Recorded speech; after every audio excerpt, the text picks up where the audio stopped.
Aris number 12, manang Milky Rigunan, please kami in Milky. Lakay at Sister L, malamang buhay na muli ng House Infrastructure Committee ang investigasyon sa flood control controversy at yung mga questionable proyekto ng ilang government agencies. Ang kay Bicol Saro Party List Representative Terry Ridon, chairman ng House Committee on Accounts, na hintulang naman ang hearing ng komite ng formal lang mabuo ni Pangulong Bongbong Marcos ang ICI. Sabi ni Ridon, sinunod din nila ang utos ng liderato ng Kamara na suspindihin muna ang investigasyon ng House Infracom at bigyang daan ang trabaho ng ICI. Naniniwala doon na marami pang hindi natalakay sa investigasyon ng ICI dahil na rin sa limitadong buhay ng komisyon. Sa sandaling magsimula muli ang investigasyon ng House Infracom, sinabi ni Ridon, ilan sa posible nilang imbestigahan ay ang farm-to-market roads, super health centers, mga school building at iba pang mga posible mga notorious contractor din ang mga nasa likod ng proyekto. Narito ang pahayag ni Bicol Saro Party List Representative Terry Ridon sa panayam ng isyung pambayan. Well, marami pa naman mga usapin na hindi pa ho natin nauupuan. Katulad halimbawa, yung mausapin po ng farm-to-market roads, usapin po ng super health centers, no?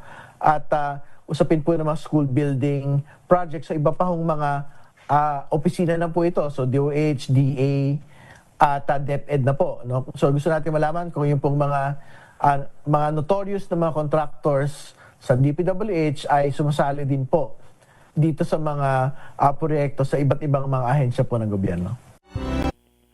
Samantala, dahil sa nalalapit na pagtatapos ng ICI Lakay at Sister L, sinabi na rin doon na panahon na para mapagtibay ang panukala sa Kamara ng Independent Commission Against Infrastructure Corruption na magbibigay ng ngipin sa komisyon laban sa katiwalian.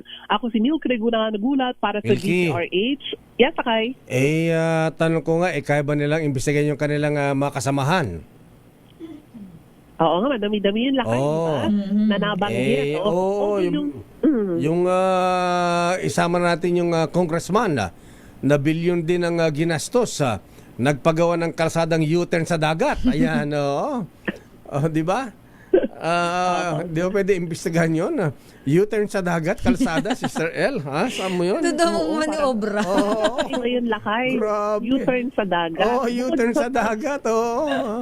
Alang Bukod sa mga farm-to-pocket roads. Ayan, oo. Oo. Kaya ba nila imbestigahan yan? Oo. Ibala Lakay, susunod na ma-interview natin si Congressman Terry Ridon. Pero marami-rami na rin kasi yung mga congressman na napangalanan. At ang utos nga ng Congress, umarap sila sa investigasyon ng ICI. Pero ang tanong nga ay limitado na lamang yung oras ng komisyon. Pero hindi natin alam kung pwede sila ipatawag dito sa... Bakit kahit na wala na ang ICI, di ba ayaw nila ng in aid of legislation? Ayan, di ba? Di ba kaya sila di ba sila nagsasagot sila ng investigasyon dahil in aid of bukod sa in aid of election, in aid of legislation. Ayan. Bakit may election? Di ba? Pagka-election, mag-election na Sister L, maraming controversial. Ang controversy. Pero maraming tatanong Lakay, saan daw yung farm to, yung kalsadang papunta doon sa beach resort ba yan? Yung nabanggit mo? Yung U-turn. U-turn sa dagat. U-turn daw sa dagat, Manang U-turn Milks sa dagat, Manang Milky, ha? Ayan. Wala siyang beach talaga, Lakay. U-turn lang. U-turn, ayan. U-turn, ayan. 1 Ay, billion. binanggit mo yun yung nakaraan eh. Nasa island, ayan. Itanong mo kay Yusek Marfil, ayan. Alam niya yan. Di ba tatakbo sana ng governor si Ray Marfil dyan noong araw? Ayan, sa Romblon. Sa taga Romblon. Ayun, nabanggit ko na Romblon nga pala. Lagot ka, Lakay. Ayan, di ba?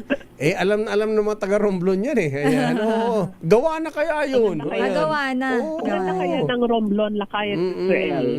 Oo, maganda yung mga beach nila doon. Mantakin mo, U-turn sa dagat? Saan ka nakita ng U-turn sa dagat, ha? Di doon. Di ba puntang dagat talaga? At saka yung dami mga misteryoso talaga, yung Dam to Nowhere sa Batanes, ha? Yung binabanggit mo, Lakay. Oo nga pala, ayan, pakisabi rin sa, sino bang head ng ng Infracom, Manang Milky? Pakisabi kay Congressman. Yun naman pala eh. Baka pwede silang dahil mahal ang pamasahe sa papuntang Batanes, 20,000 yata one way. Ayan, oo. Depende pa yun, Lakay. Depende pa Kung sa peak season, Oo. Oo, kung Baka pwede ba imbestigahan yung mga yung mga anomalya pa noong mga nakalipas na administrasyon na ginastosan din ng bilyones.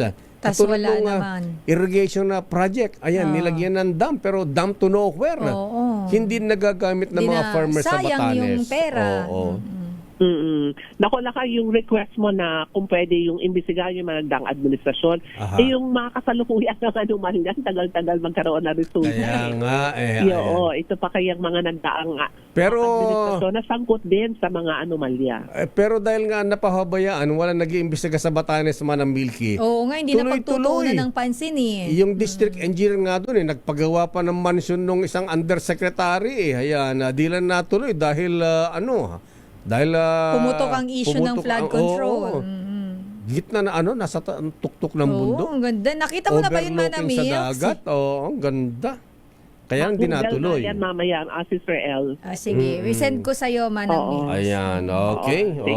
Oo. At para dagdag na informasyon din sakaling buhayin ang investigasyon ng House Infracom. At sa dami ng informasyon nila, Kay, baka maging Ipapatawag siya. person. First person ka. Kaya ituloy si Ombudsman Boying Ayan. Di ba naalala mo si Ombudsman Uncle Sam? Ayan. Di ba sabi niya dito nakinig sa atin ng mga iniimbestigahan nila. Alam niyo po, hindi po ako mahilig makichismis. Ang pinapakinggan ko lang pong chismis ay yung kay Deo Macalmat.